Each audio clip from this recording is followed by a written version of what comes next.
Salut la compagnie, c'est Jules Melon et aujourd'hui dans un procédé critique, je vais vous parler d'un film belge considéré comme culte, sorti en 1991, Toto le héros, tout premier long métrage de fiction pour Jaco van Dormel, qui n'en a fait que 4 à ce jour. On est 5 ans ici avant le 8e jour, qui est son plus connu, et plusieurs années avant Mr. Nobody ou le Tout Nouveau Testament que j'ai déjà évoqué sur la chaîne, pour ces deux derniers. Il faudra que je le fasse un jour avec le 8e jour, bien évidemment.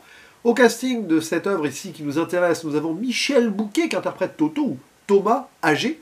Michel Robin prêtant sa voix à son pire ennemi Alfred. Citons aussi la présence de Mireille Perrier, mais surtout de Pascal Duquesne, qui sera le héros du 8e jour, et qui joue ici le petit frère de Toto. Apparition assez rapide de Bouli Lanners également, il faut avoir l'œil, mais il n'était pas connu à l'époque. Et il s'agit ici d'un métrage particulier qui joue sur les temporalités, les narrations et les points de vue. On va suivre donc Thomas, alias Toto, à plusieurs âges. D'abord bébé, on voit sa naissance et l'événement principal qui va un petit peu changer sa vie. Puis âgé, qui est en train de ressasser justement ce qu'il a vécu ou pas vécu. Et on va le voir petit enfant de 8 ans, quelquefois adulte aussi, et même héros de fiction dans son subconscient. En fait, Thomas, il en veut à Alfred. On le voit, il veut tuer Alfred, qui était son voisin petit. Et il était persuadé à l'âge de 8 ans que lui et Alfred avaient été échangés à la naissance. Façon, la vie est un long fleuve tranquille. Dans un incendie, tout cela, on voit ça en flashback, mais c'est plus une imagination, on le sent, d'enfant. Et à partir de cette idée préconçue, eh bien, il va vriller un petit peu Toto. Et ne pas réussir à, on va dire, vivre ce qu'il aurait voulu vivre. C'est un petit peu triste quand même, on est dans un véritable drame humain, mais qui est montré de façon assez particulière sur le plan esthétique, lançant d'ailleurs un petit peu le cinéma des années 90, quelque part, dans la lignée de certaines œuvres des années 80, je pense à Terry Gilliam, entre autres, et c'est assez fascinant. C'est un film qui peut être fatigant à la longue, enfin à la longue, ça ne fait qu'1h30, par certains effets, mais j'y vois beaucoup de choses passionnantes dans un film qui a probablement inspiré d'autres choses par la suite, avec ce côté narration de petits moments au début, de découverte des choses. Alors, on en est loin, mais quand même, j'ai pensé à Amélie Poulain. C'est plutôt sur un film belge aussi, je crois, un jeu d'enfant, que j'ai retrouvé une certaine vibe, notamment dans ces pavillons un peu, et la façon de se remémorer ce qu'on a pu faire avant, et que ça a pu impacter notre vie. J'aime beaucoup Jeux d'enfant avec Marion Cotillard et Guillaume Canet. Donc il y a peut-être une parenté là, enfin ça prouve surtout que Toto le héros a marqué les esprits de pas mal de jeunes metteurs en scène à l'époque, et pas que belges, je pense. Et c'est vraiment passionnant parce que le film utilise un procédé qui n'est pas évident et qui n'est pas fréquent, de télescopage, de narration et de point de vue d'une même personne, puisqu'on a dès le début, grosso modo, ce monsieur âgé qui commence à raconter une histoire qui va se mélanger avec l'histoire que se racontait son lui âgé de 8 ans.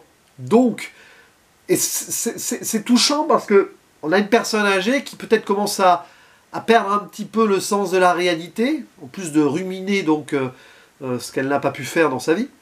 Et souvent, on le dit, les personnes âgées, quand elles déclinent sur la fin, retombent en enfance, quelque part, et t'as un peu l'impression que c'est ça, en plus de cette forme de vengeance et rancœur et regret.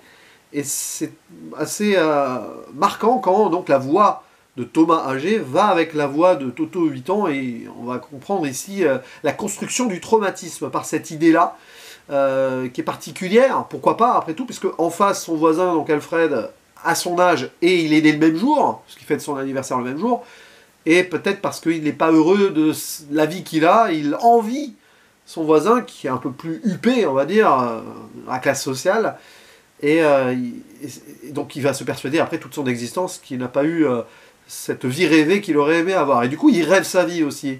À certains moments, Toto le héros, c'est le titre, est un héros de polar, etc., qui va s'imaginer tuer des méchants, ou arrêter des bandits, ou enfin surtout tuer des méchants, film noir quoi. Et ça renvoie donc aussi à la typographie de l'affiche, vous le voyez, mais aussi du titre qui apparaît, presque en mode Superman, super-héros, quoi. Parce que finalement, son existence, il l'a trouvé tellement morne et monotone, pauvre et impossible à vivre, il a essayé de fantasmer cela d'une certaine façon, à tout âge, hein, quelque part.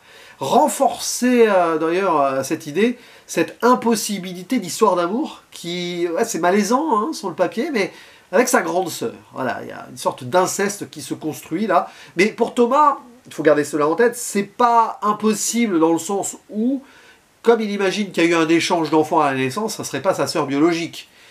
Mais bon, ça va aussi impacter son existence plus tard quand il va rencontrer une femme qui s'avère en fait être la femme de son ennemi. Enfin, vous voyez, hein, décidément, tout se recoupe. Et c'est vrai que ce qui est assez fort dans ce film, c'est surtout le début et la fin. Après, bon, il se passe des choses, où il ne se passe pas des choses, justement. Et tout le début, avec les bébés échangés, tout cela, la musique aussi un petit peu bizarre là par-dessus, qui forme une sorte de boucle, comme la boucle de la vie, hein, le vieil homme qui retombe à l'enfance pour y penser. Et cette idée de meurtre ou pas meurtre, on ne sait pas, il y a un homme qui a la tête dans une fontaine, mais qui est cet homme? Est-ce qu'il va vraiment être tué à un moment? Et comment? Parce qu'on voit à la fois empoisonné par des bonbons, il y a le motif du bonbon qui revient souvent, ou tué d'une balle dans le dos, ou noyé dans la fontaine, enfin, toutes les possibilités sont là. Et après l'écho de la fin, je ne dis pas ce qui se passe, mais il y a un autre petit retournement, il y a un autre Toto à la fin, plus mystique, plus métaphysique, si on veut, qui se met en place, et qui va encore plus loin dans la finalité de la boucle, qui transcende cela d'ailleurs. C'est pas un film évident sur certains points, mais c'est assez limpide et lucide sur l'idée que, une fois qu'on arrive au bout, faire le bilan n'est pas facile, j'imagine. Enfin, on verra bien quand j'y serai, mais c'est pour ça que se remémorer certaines choses, il y a des souvenirs qui reviennent, il paraît, une fois qu'on arrive à un certain âge. Évidemment, j'imagine que beaucoup de personnes âgées ont dû se ressasser certaines choses, et si j'avais fait ça différemment, et si les choses étaient différentes et tout, quitte à se poser la question sur justement le Thomas âgé, n'y a-t-il pas une forme donc de démence qui se met en place pour imaginer tout cela, et c'est peut-être pas le Thomas de 8 ans qui voit cela, c'est peut-être lui qui s'imagine à 8 ans penser cela, et, etc. Tout simplement parce qu'il a eu une vie un peu morne et passable à ses yeux, il doit en faire autre chose. Donc voilà. Et après évidemment sur le montage, hein, je l'ai dit, esthétique années 90 qui se met en place, donc à la Terry Gilliam qui était assez avant-gardiste quelque part dans les années 80, d'autres metteurs en scène derrière évidemment s'inspireront de ce procédé, je pense aussi à Dupontel, mais bon Dupontel c'est Gilliam de toute façon. L'idée un peu Citizen Kane aussi, démystifiée, j'ai envie de dire, mais quand même, on n'a pas de Rosebud ici, à moins que ce soit les bonbons, mais même pas. C'est plutôt une idée qui s'est mise en tête, qui serait un mauvais Rosebud, hein, d'une certaine façon.